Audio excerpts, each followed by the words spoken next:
Et c'est la suite d'LCI Soir Week-end avec un samedi soir assez riche en politique, à commencer par Benoît Hamon qui a décidé ce soir sur la pelouse de Reuilly devant ses partisans de claquer la porte du PS. Il quitte le Parti Socialiste, lui qui était pourtant le candidat des socialistes à la présidentielle, et il a décidé de former son propre mouvement baptisé Mouvement du 1er juillet. On en parle ce soir à nouveau avec Patrick Girard, politologue, Nicolas Boudou, conseiller en communication associé du cabinet Hilder Paris, et puis Michel Soudet qui nous a rejoint, rédacteur en chef adjoint à Politis. Merci d'être avec nous. Alors Benoît Hamon, on va l'écouter un petit peu en longueur au micro de Marie Chantray.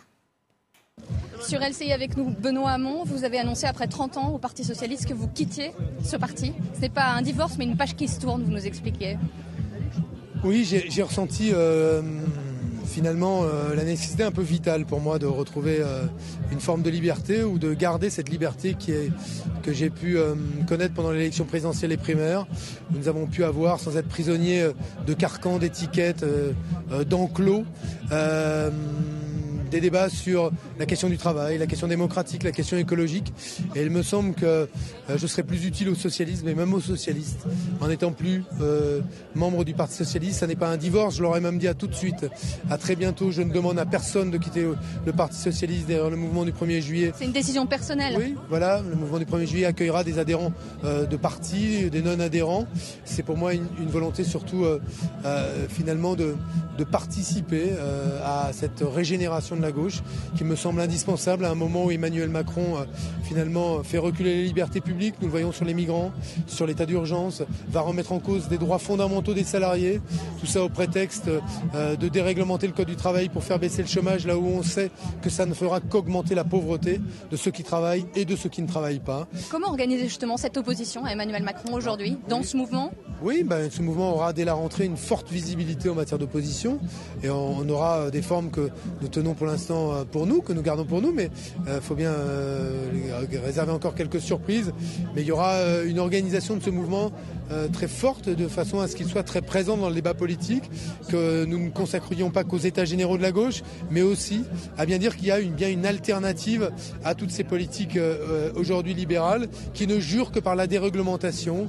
C'est ce que réclament les papes de la nouvelle économie à Emmanuel Macron. Ce sont ceux qui ont financé sa campagne. Ils exigent de la déréglementation partout, du recul de la dépense publique, moins de services publics, mais tout ça, ça fabriquait de la pauvreté et c'est contre ça qu'on veut se battre, pas simplement en disant non à ce qu'ils proposent, mais en incarnant l'alternative, la réduction du temps de travail, le revenu universel, un nouveau rapport au travail, une fiscalité sur les robots, la transition écologique, la volonté de mettre de la démocratie aussi dans l'entreprise et l'ordre économique.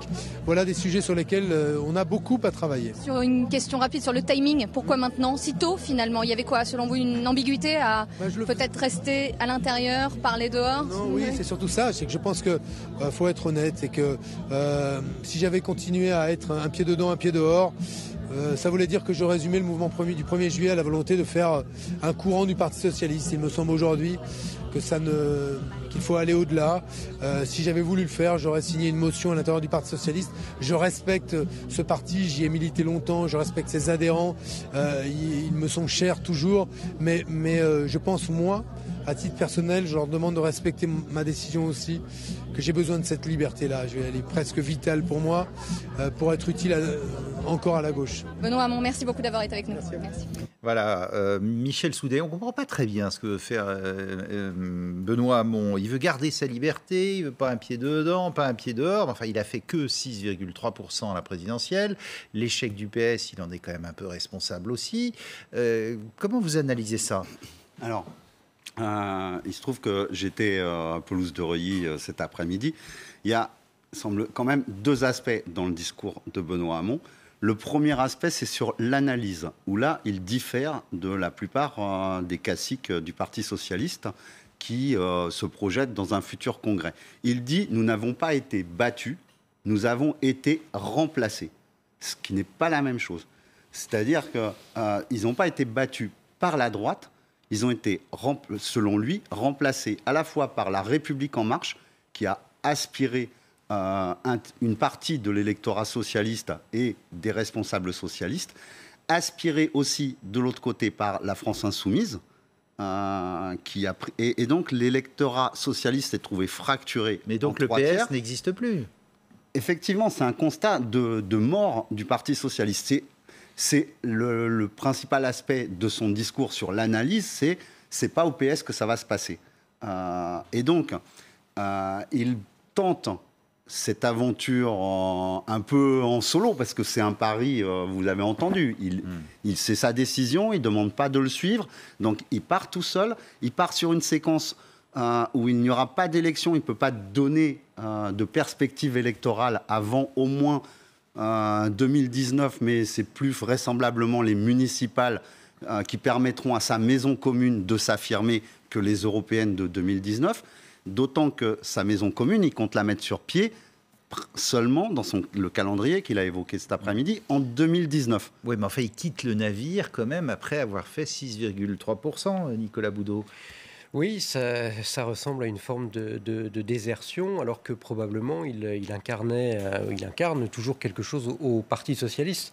Le problème pour lui, c'est que n'ayant pas réussi à se faire réélire député, il a probablement anticipé des désagréments lors du prochain congrès, où il aurait peut-être là aussi été mis en difficulté. Le fait de faire un pas de côté et de lancer son propre mouvement lui assurera peut-être une forme de survie politique, mais comme ça vient d'être dit, dans un horizon qui est désormais assez lointain. Patrick Girard, c'était la seule chose à faire pour lui ?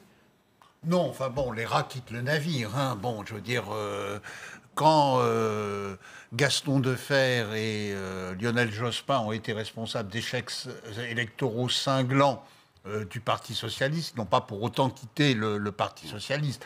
Là, il y a quelque chose véritablement de dérisoire et je veux dire chez c'est pas brillant ce qu'il fait pour lui. Comment ? C'est pas brillant ce qu'il fait. C'est véritablement pas brillant de dire écoutez, la situation est très difficile, mais excusez-moi, j'ai groupuscule. Parce que c'est ça, hein. C'est de dire je quitte le Parti socialiste pour essayer de refonder une espèce de nébuleuse avec les écologistes, c'est-à-dire ajouter du néant au rien. Enfin bon, c'est pas vraiment très brillant de la part d'un responsable politique, et ça déçoit ceux qui avaient voté pour Benoît Hamon, nonobstant certaines choses. Alors écoutez justement le porte-parole du Parti socialiste, Rachid Temal, qui était avec nous tout à l'heure. Quand un socialiste quitte le parti, on est forcément déçu, surtout quand il a été notre candidat à l'élection présidentielle. Mais on sentait bien que c'était inéluctable, puisque Benoît Hamon, ces dernières semaines, avait un prisme plutôt vers Europe Écologie Vert. Je pense à Yannick Jadot et Cécile Duflot. Voilà, donc c'est son choix, celui que nous constatons, mais ça ne change rien à ce qui est notre vision. Après ces deux défaites historiques aux élections présidentielles et législatives, il faut refonder la famille socialiste. C'est ce que nous faisons, c'est ce que nous avons engagé. Et nous allons poursuivre cela parce que c'est une forte attente des militants et plus encore aussi des Français et des Français qui, je pense, ont besoin d'une force politique à gauche qui soit en capacité de proposer un projet à la fois responsable mais qui donne de l'espoir. Et donc c'est le défi qui est devant nous. Bon, l'espoir fait vivre, mais refonder le PS, vous y croyez ? Attendez, le Parti socialiste, tel qu'on entend son porte-parole, mais d'autres, n'a pas vraiment compris et pris la mesure de ce qui lui est arrivé. Si je dis que l'analyse de Benoît Hamon est juste, c'est qu'on n'est pas dans une période où c'est une simple défaite électorale, on est dans une période où, comme on l'a vu dans le passé, il y a des grands partis, il y avait le Parti radical de Clémenceau, etc., qui était le parti dominant sur la gauche de l'échiquier politique, qui à un moment a disparu. Il en reste des résidus. Alors vous avez le parti des radicaux de gauche, vous avez le parti radical. Là, il y a une explosion en vol, donc c'est plus la peine de continuer. D'arriver au Parti socialiste. C'est quelque chose que j'annonçais depuis 2-3 ans, qu'il y avait une recomposition qui se faisait où les électeurs quittaient ce parti.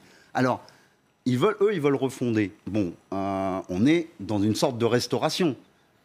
Mais Benoît Hamon, son projet n'est pas beaucoup plus clair. Il est aussi dans le bricolage. Son slogan, c'est refaire la gauche. Ouais, mais il y a beaucoup d'électeurs qui vont dire merci, on a déjà donné. De toute façon, il n'a plus de place dans l'échiquier parce qu'il y a quand même Jean-Luc Mélenchon. Il a Jean-Luc Mélenchon sur sa gauche, il a La République En Marche qui est gigantesque, j'ai envie de dire, sur sa droite. Même si ou les socialistes macro-compatibles. Et puis entre les deux, j'y viens, il y a ceux qui restent au Parti socialiste. Donc l'espace politique est extrêmement petit. Et donc, il lui faudra énormément de temps à Benoît Hamon avant de pouvoir construire quelque chose de durable, de pérenne et qui lui permette d'aller au-delà de la reconquête de son siège de député ou bien d'une mairie quelconque ou d'une élection sur une liste.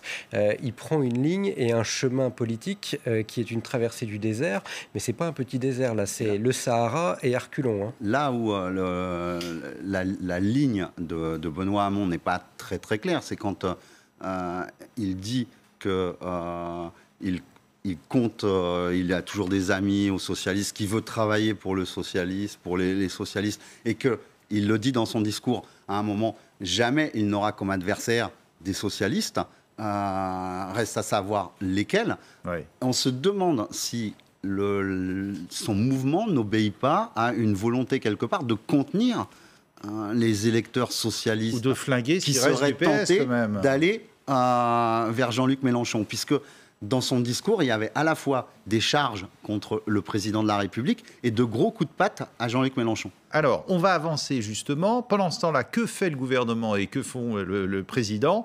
Eh bien, regardez cette image. Séminaire gouvernemental depuis Nancy, alors que le président Macron, lui, inaugure la nouvelle ligne TGV Paris-Rennes. On va revenir sur ce séminaire gouvernemental. Et c'est vrai que les nouveaux ministres ne se connaissaient pas bien, parce que certains venaient de la gauche, de la droite, du centre, avec Isabelle Marie.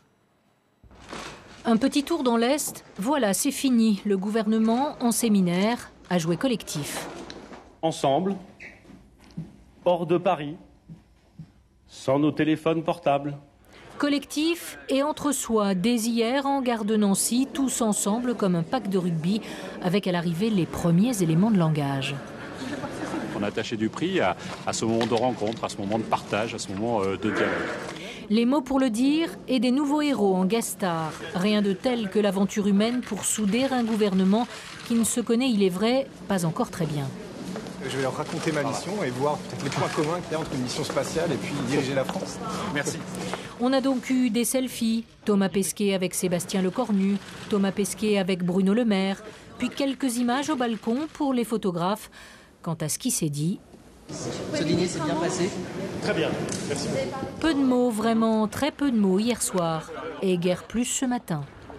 Il y a toute une série d'ateliers ce matin sur l'éducation, la situation économique, les finances publiques. Donc voilà, nous sommes là pour travailler d'abord. Bref, un gouvernement tout en maîtrise de sa communication, du tour de table tweeté dans la foulée par Matignon, au dernier verre en terrasse sans micro, mais sur le compte officiel du porte-parole. Un gouvernement qui renvoie au discours de politique générale mardi les décisions qui peut-être seront annoncées. La réponse est oui. Mais encore. Et pour les exemples, vous verrez mardi. Même pas un petit exemple dans un domaine bien particulier. Non. Bref, ils sont repartis comme ils sont venus, loin des caméras, laissant derrière eux des journalistes bloqués par des motards consciencieusement prudents. À la gare de Nancy, le train du séminaire, lui, était déjà loin. Pas facile d'en obtenir plus du Premier ministre. Hein. Julie Arnaud du service politique LCI a bien essayé, mais c'est quand même bien verrouillé là. Hein. Qu'est-ce que ça vous inspire, ce séminaire gouvernemental avec des ateliers le matin, l'après-midi ? Ce sont des choses utiles, ce sont des choses vues d'ailleurs. Hein. À de multiples reprises, il y a eu des séminaires gouvernementaux sous les gouvernements précédents. Là, c'est un peu particulier parce que le gouvernement vient d'horizons extrêmement différents et même de familles politiques qui n'ont Donc ils ne se connaissaient pas, contrairement par exemple à un gouvernement Hollande ou Sarkozy qui sont issus de la même famille. Ils ont beaucoup fait campagne ensemble malgré tout, en tout état de cause entre les deux tours, donc ils se connaissent un petit peu, mais je pense que le séminaire, dans une ville radicale d'ailleurs, leur a probablement permis de partir, parce que après-demain plutôt, tout commence avec d'abord le Congrès, puis enfin le discours de politique générale du Premier ministre, et on imagine qu'il y a un certain nombre de réformes qui vont être annoncées, parce qu'il y a la réforme du Code du travail qui est menée par la ministre du Travail, quelques annonces du ministre de l'Éducation nationale, mais je pense qu'on a vraiment envie de sortir de la phase politique, et là c'est encore la fin de la phase politique, pour rentrer dans le dur, à une phase un peu plus concrète d'annonce de réformes, de mise en œuvre, et surtout l'obtention, on l'espère tous, des premiers résultats du gouvernement, sinon les courbes vont commencer à s'effriter, les réputations vont commencer à glisser. Mais le but du jeu, là, c'est pas aussi de verrouiller un peu C'est véritablement de verrouiller. Enfin, ça fait stage de cohésion et de motivation de jeunes cadres dans une start-up. On a l'impression qu'il y a une logique entrepreneuriale qui est aux commandes de la France. Et en même temps, c'est le verrouillage. Enfin, voilà, ils sont là pour mettre en application ce que le gourou voudra bien annoncer lundi. Vous êtes dur, là. Non, mais moi, c'est l'impression que j'en ai. C'est effectivement une logique entrepreneuriale. On a un gouvernement qui, par la nature des ministres qui sont... à part quelques-uns très peu politiques qui viennent de la société civile, qui sont des experts, qui ont été à la tête d'entreprises, dans des conseils d'administration, représentants de fonds d'investissement ou autres, on a l'impression d'avoir plus un conseil d'administration que d'avoir un gouvernement. Et il y a effectivement sans doute besoin de cohésion. Ensuite, maintenant, le chef du gouvernement et Emmanuel Macron savent un peu plus où ils veulent les emmener. Ils comptent bien le dire, on le sait depuis le rapport de la Cour des comptes qui était fait pour ça, pour annoncer qu'il y aurait des économies supplémentaires. Alors etc. justement, on l'écoute, Édouard Philippe, sur ce caillou dans la chaussure. Il manque 8 milliards au budget laissé par son prédécesseur.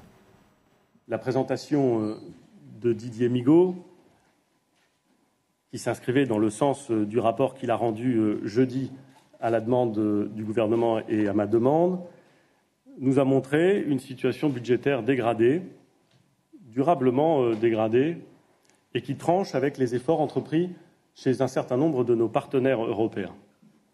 Cette urgence s'impose à nous. J'aurai l'occasion de préciser mardi, pendant ma déclaration de politique générale, puis tout au long de la semaine et de la semaine qui suivra et du mois de juillet, la façon dont le gouvernement prendra en compte les conclusions de ce rapport et mettra en œuvre toute une série de mesures pour y répondre. Ça prépare une nouvelle rigueur, ça, ce qui est dit là, parce que d'un côté, il dit on ne touchera pas aux promesses du président de la République et on n'augmentera pas les impôts. Donc, on fait quoi ? C'est toute la question. C'est toute la question et on aura la réponse en partie lundi et de manière plus précise mardi. Mais c'est une vraie difficulté malgré tout pour le gouvernement que celle qui s'annonce là, parce que les promesses de campagne, une fois de plus, ne pourront pas être mises en œuvre. Il va falloir renier de toute façon. Sous couvert d'un audit de la Cour des comptes, comme ce fut le cas, toutes choses étant égales par ailleurs, en 1995, puis en 2002, puis en 2008, puis en 2012, à chaque fois c'est un grand classique 4 présidents de la République, c'est hyper classique, c'est vu et revu. On fait un audit, il manque 8 milliards, on dit on va trancher dans le vif. Mais c'est tellement classique qu'il y avait des articles de presse qui disaient qu'il manquerait de toute façon de l'argent et que le déficit serait plus important que prévu dès décembre 2016. Donc c'est une semi-découverte, une demi-surprise. On sait déjà, pour une part, où il va trouver les 4 à 5 milliards qui lui manquent pour cette année, puisqu'il gèle le point d'indice des fonctionnaires, ce qui est une mesure qui rapporte 2 milliards. Bon, tout ça est dans des petites mesquineries, j'allais dire, parce que on sait très bien... des mesquineries, il faut bien... Non, mais on sait très bien que, notamment, l'association Attac le rappelle récemment après le rapport de la Cour des comptes, qu'il y a 80 milliards d'évasion fiscale, qu'il y a toujours les 40 milliards du CICE qui traînent, qu'il y a moyen de récupérer 15 milliards sur des niches fiscales qui ne servent à rien. qu'il y a 10 milliards qui sont donnés à des énergies fossiles, alors qu'on dit qu'il faut changer de mode de développement écologique ou autre. Voilà, ça c'est des... Et on a eu aussi, cette semaine, le rapport Challenge sur les 500 plus fortunés de France, qui montre qu'en 2016, leur fortune s'est accrue de 117 milliards, plus 26% en un an, parce que le cours de bourse monte. Or, on parle de deux choses différentes. Non, on ne parle pas de deux choses différentes. Parce que Emmanuel Macron, dans ses promesses, il a notamment la suppression de la part de l'ISF qui est en investissement, c'est-à-dire en capital. Et c'est exactement ces gens-là qui ne seront plus touchés, qui vont avoir des cadeaux. Or, là, en même temps, Emmanuel Macron a enterré à Bruxelles la taxe sur les transactions financières.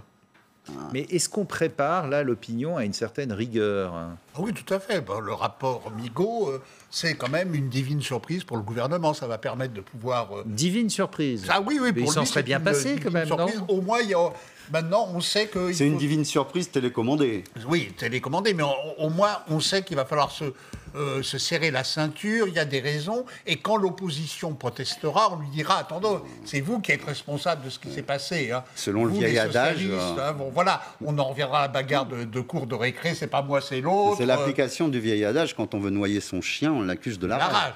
Et donc, puis bon, quand même, il y a eu un secrétaire général adjoint de l'Élysée, puis un ministre entre 2015 et 2016, qui a quand même été au courant du filage des déficits. Enfin, je sais pas, il s'appelait comment déjà Emmanuel Macron, je crois.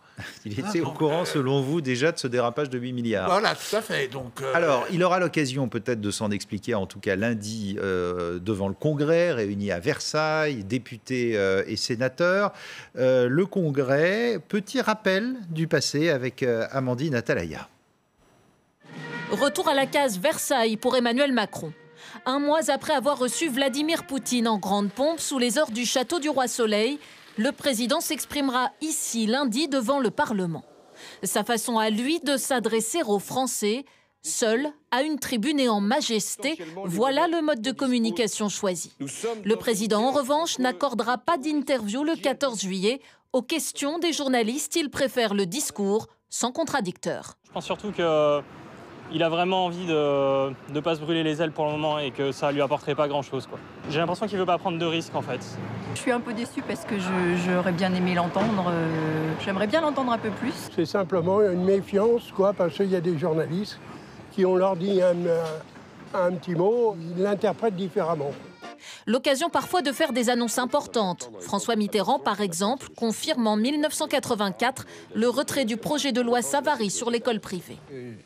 Je m'inquiète aussi de ce que pensent ceux qui ne pensent pas comme moi. Il y a aussi un peu d'humour parfois, comme après le coup de tête de Zidane en finale du Mondial 2006. Ça vous est arrivé d'avoir de temps en temps donné des coups de boule? Oui, mais vous retenir.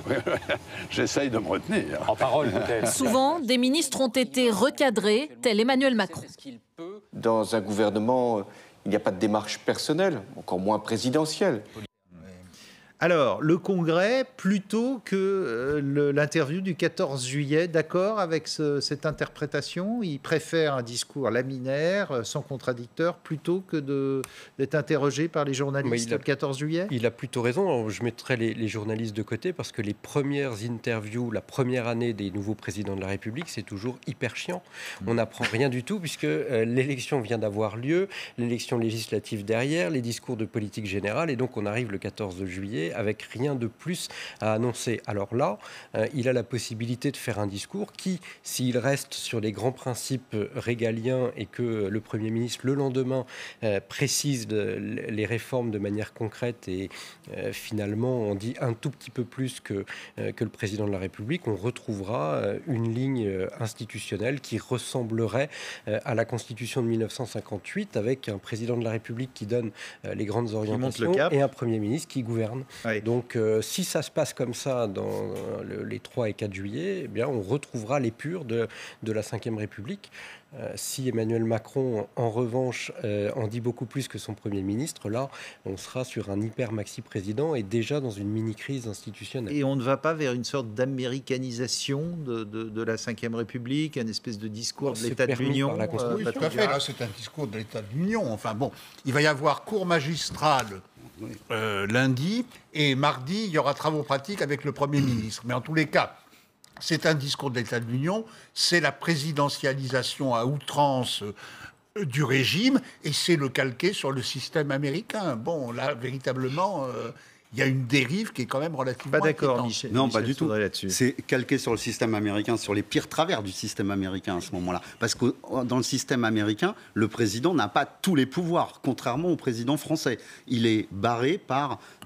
il a à faire face à un congrès, à une chambre des représentants, et il ne peut pas faire ce qu'il veut parce que c'est un véritable régime présidentiel. Là, on a un régime qui est semi-parlementaire et semi-présidentiel, mais dans les faits, on reste sur une monarchie, et on va plus loin maintenant qu'une monarchie avec Emmanuel Macron, parce que vouloir s'exprimer comme il le fait... Élue, hein, non, mais monarchie élue peut-être, mais là, en l'occurrence, on voit ce qu'il fait. On a vu cette semaine la manière dont, à l'Assemblée nationale, son équipe, enfin ses troupes s'arrogeaient tous les pouvoirs en prenant tous les postes, la questure. Il y avait 3 questeurs, il y en avait un qui était réservé à l'opposition, c'est une fausse opposition qui prend le 3e poste. Ensuite, toutes les vice-présidences sont République En Marche, avec un modem. Il y a 6 vice-présidences, d'habitude il y a une répartition avec l'opposition. Il y avait une certaine forme de tradition à l'intérieur de cette instance qui disparaît. Le président de la commission des finances reste à droite, dans l'opposition. Là, le congrès est convoqué la veille d'une déclaration de politique générale du Premier ministre. Qu'est-ce qu'il va dire? On s'aperçoit en fait que monsieur veut bien parler en majesté, intouchable. Non, mais pour vous, c'est Louis XIV à Versailles, on a l'impression, quand vous parlez. C'est un peu plus, même, je pense. Non, parce qu'il dicte...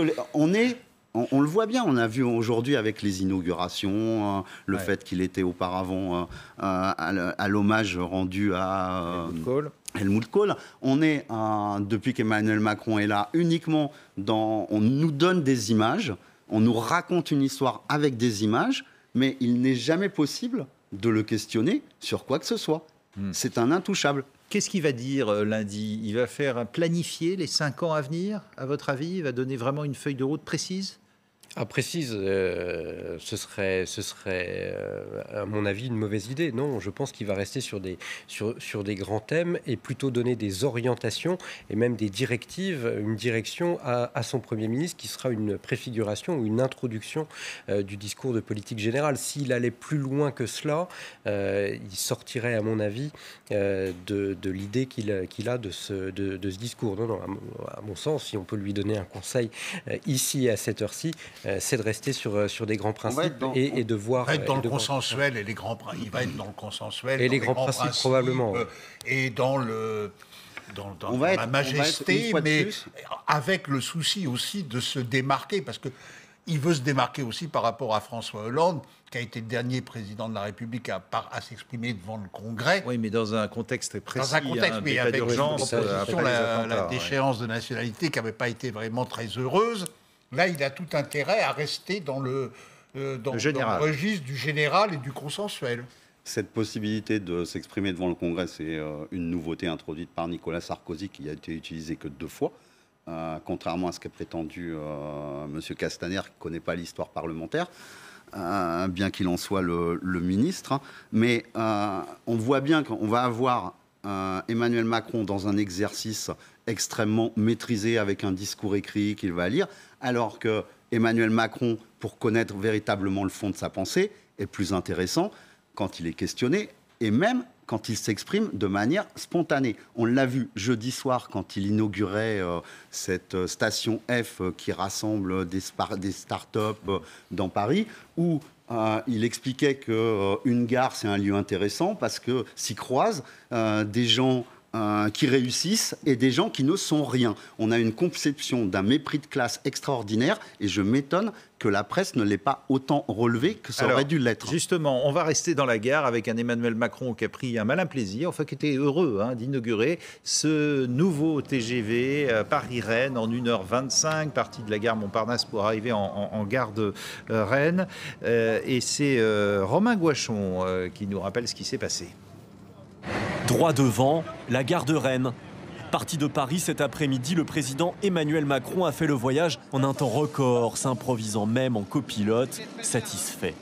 Hier encore, ce voyage durait plus de 2 heures. Aujourd'hui, il ne dure plus qu'1h25. Avec 183 km de rails supplémentaires entre Le Mans et Rennes, ce sont 40 minutes de gagné.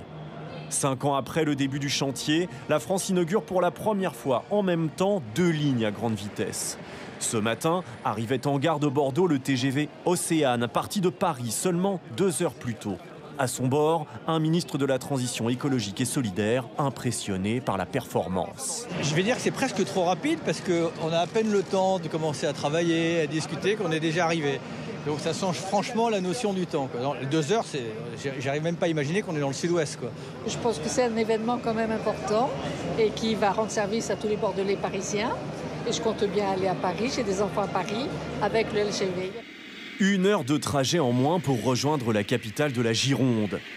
Pour ces nouvelles lignes, l'investissement est colossal. Il dépasse les 12 milliards d'euros. Son coût sera répercuté sur les prix des billets. Plus 10 € en moyenne pour Paris-Bordeaux et plus 6 € pour Paris-Rennes. La SNCF espère attirer 4 millions de voyageurs d'ici 2 ans. Alors justement, ça c'était la première partie du voyage, les photographes, les caméramens, les sourires et l'arrivée du train avec 40 minutes d'avance par rapport au précédent trajet. Et puis il y a la deuxième couche en gare de Rennes et là ça fait retomber un peu le soufflet. Vous allez réentendre le président, ou l'entendre plutôt, qui dit moi les TGV pour moi c'est fini, les grands projets ça m'intéresse plus. Le combat que je souhaite engager pour les années à venir, c'est celui des transports du quotidien, c'est celui de l'ensemble des mobilités prioritaires à mes yeux. En quelque sorte, en venant inaugurer ce grand projet ce soir, et ceux de la journée, je suis en train de vous dire, le rêve des 5 prochaines années ne doit pas être un nouveau grand projet comme celui-là. Parce que votre mobilité change, et parce que la réponse aux défis de notre territoire n'est pas aujourd'hui d'aller promettre des TGV ou des aéroports de proximité à tous les chefs-lieux de départements de France, mais c'est bien de repenser, de réarticuler les mobilités du XXIe siècle. La promesse que je veux qu'ensemble nous tenions pour les années à venir, c'est celle-ci. Celle de penser les transformations fondamentales dont notre pays a besoin et que nos concitoyens attendent. Nicolas Boudot, étonnant. On inaugure un super TGV, une super ligne qui a coûté 8 milliards pour Bordeaux et près de 4 milliards pour Rennes. Et puis après, on dit, non, finalement, il ne faut plus faire ça. Oui, mais parce que le grand projet de demain, c'est la rénovation de l'intégralité du réseau. Donc on va plus penser à la ligne entre Étampes et Pithiviers qu'à celle entre Paris et Bordeaux. Mais c'est un discours qui s'adresse à l'ensemble des Français qui ne prennent pas nécessairement le TGV et qui, pour qui l'horizon... Des RER, des TER qui marchent. Des TER, parce que 1h25 pour faire Rennes-Paris, on se demande en 1h25 quel trajet on peut faire parfois en banlieue parisienne dans les RER, et le fait de réduire le temps de trajet, c'est un immense chantier. C'est probablement un des plus gros chantiers qu'un président de la République a pu annoncer ces dernières années. Alors évidemment, ça fait peut-être moins rêver que les lignes à très grande vitesse, mais pour l'ensemble du maillage du territoire et pour l'ensemble du réseau SNCF, c'est probablement une bonne nouvelle pour une immense majorité de Français. Et Guillaume Pépi, dans Le Monde de cet après-midi, ne disait pas autre chose. Le président de la SNCF qui accompagner le chef de l'État, il dit exactement ça. Patrick Girard, ça veut dire qu'on va abandonner les grands projets de transport? Oui, il préfère les bus Macron. On abandonne les grands projets et finalement, derrière, sous un langage très habile, les mobilités du XXIe siècle, on justifie la disparition de l'État et de l'intervention de l'État dans dans la mise en place des infrastructures. Ah, pour vous, c'est ça? Oui, tout à fait. C'est de l'habillage, mais c'est... pour justifier un libéralisme. Pour justifier du libéralisme. Moi, je vois ça comme ça. C'est de la politique de petit épicier qui ne veut surtout pas s'occuper des grandes affaires. Ça me rappelle, vous savez, Monsieur Thiers, qui dans les années 30, 1830, oui. n'était pas vivant, je l'étais, parlait quand même avec beaucoup de méfiance du chemin de fer qui risque de faire beaucoup dépenser à l'État. C'est ça, Macron. C'est le retour, c'est du Guizot enrobé de Lamartine. Alors 1830, c'était vraiment les débuts du chemin de fer, hein, parce que c'est plutôt Louis-Philippe, c'est plutôt un peu après. Michel Soudet, d'un mot là-dessus. Il peut y avoir de ça derrière son annonce, hein. Il faudra voir exactement ce qu'il y a derrière cette annonce, mais il y a effectivement aussi un problème en France qui est que pour privilégier le TGV qui profite à quelques-uns, qui redessine la carte de France, on a abandonné des petites lignes, on a abandonné des gares. Il y a des gens qui tous les jours vont travailler en train et pas uniquement dans la région parisienne, dans des conditions qui sont lamentables et on peut pas faire les dont deux. Ils se plaignent, et il faut rénover, moderniser toutes ces liaisons, et pas uniquement avec des cars, parce que les cars Macron, ils remplacent bien souvent des lignes qui existaient au début du XXe siècle. Merci à vous trois d'être venus en parler ce soir sur LCI. Tout de suite, un nouveau journal.